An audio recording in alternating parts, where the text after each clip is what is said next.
Salut à toi, c'est Florent du site globalinvestisseur.com. Bienvenue dans cette nouvelle vidéo, j'espère que tu vas bien. Alors dans cette vidéo, nous allons parler des finances personnelles. Les finances personnelles, c'est quelque chose de très important car c'est ce qui va te permettre de bien gérer ton argent pour investir dans l'immobilier par la suite.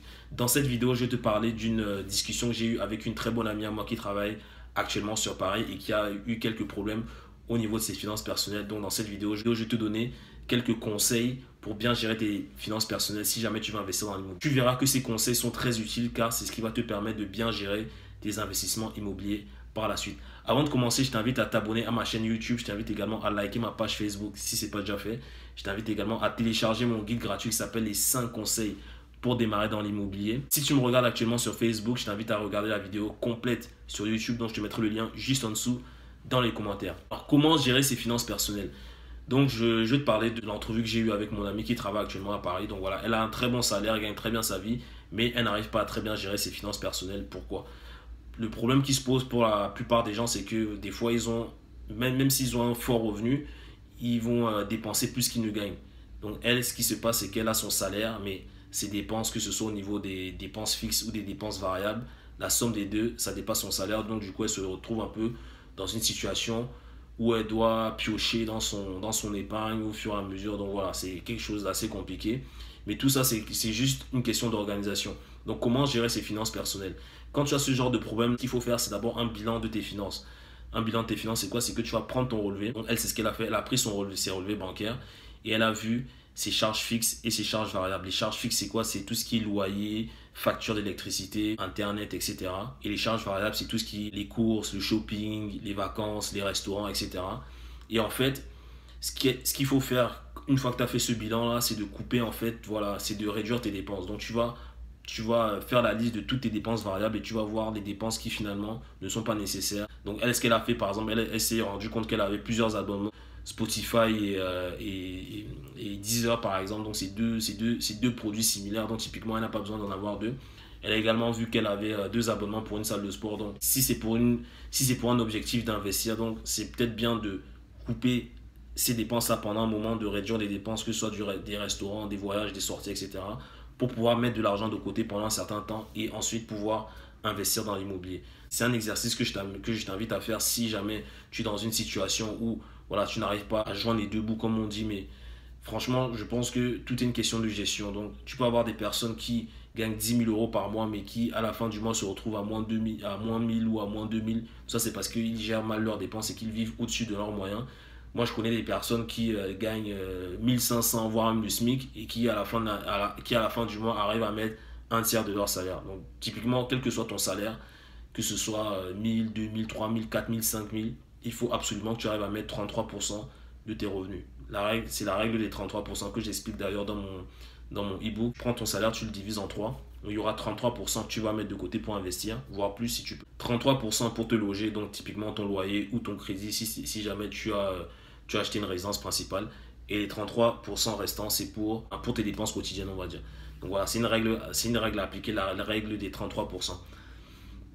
Deuxième conseil très important qui va après découler sur la façon dont tu peux gérer tes investissements immobiliers, c'est le fait d'avoir plusieurs comptes.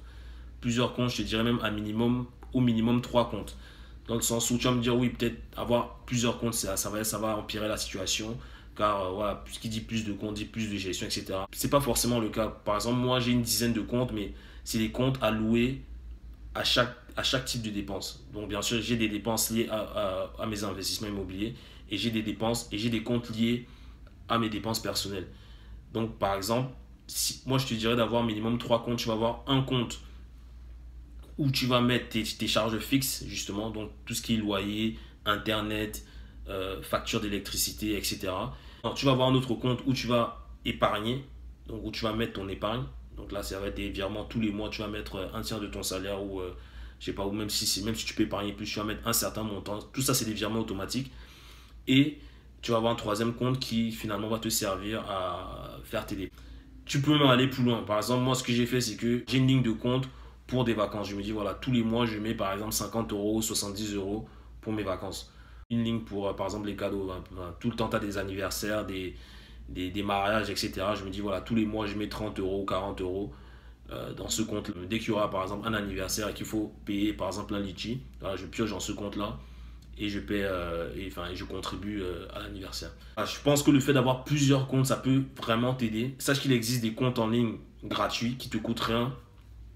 Si jamais tu es intéressé pour avoir des comptes, t'as Boursorama, Before Bank, Hello Bank. Enfin, j'ai des comptes dans toutes ces banques, donc si ça t'intéresse, tu m'envoies un mail et je t'enverrai un lien de parrainage. Comme ça, voilà, à l'ouverture, ça te fera gagner quelque chose comme 80 ou voire 130 euros, ça dépend des banques.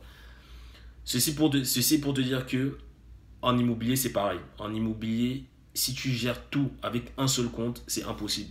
Dans le sens où voilà, tu vas avoir plusieurs appartements, tu auras des taxes foncières à payer, tu auras des charges de copropriété à payer. Donc, j'ai appliqué, tu vois, cette logique d'avoir plusieurs comptes pour plusieurs dépenses. Je l'ai appliqué également en immobilier. Donc, par exemple, sur un appartement, je vais avoir peut-être un compte courant et deux ou trois livrets qui vont me permettre en fait de gérer les charges de copropriété, un fonds de sécurité et les taxes, par exemple, les taxes et impôts. Tu fais ça par appartement et ça te permet à la fin de l'année ou quand il y a un appel de fonds, tu sais, tu vas pas commencer à calculer que voilà, bon, il me reste, j'ai tant dans mon compte.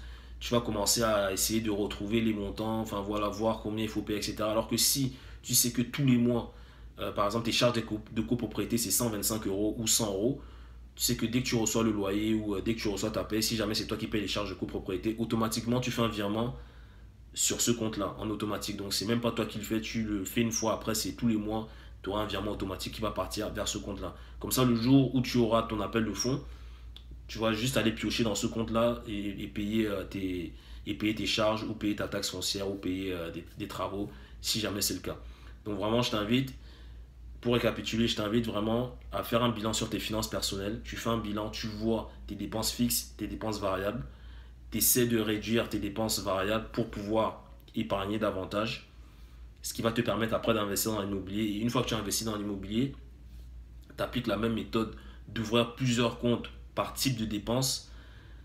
Tu fais la même chose pour pour tes investissements. Tu vas avoir un compte pour soit un appartement ou un type d'investissement. Et à chaque fois, tu vas alimenter ces comptes-là par rapport à tes charges, par rapport à tes dépenses en fait, par rapport à les dépenses liées à cet investissement. Donc, par exemple, tu auras des travaux, taxes foncières, charges de copropriété. Donc voilà, j'espère que cette vidéo t'a apporté du nouveau, t'a apporté plus de connaissances. Si tu l'as apprécié, je t'invite à mettre un pouce bleu et je te dis à la semaine prochaine pour une nouvelle vidéo. Ciao!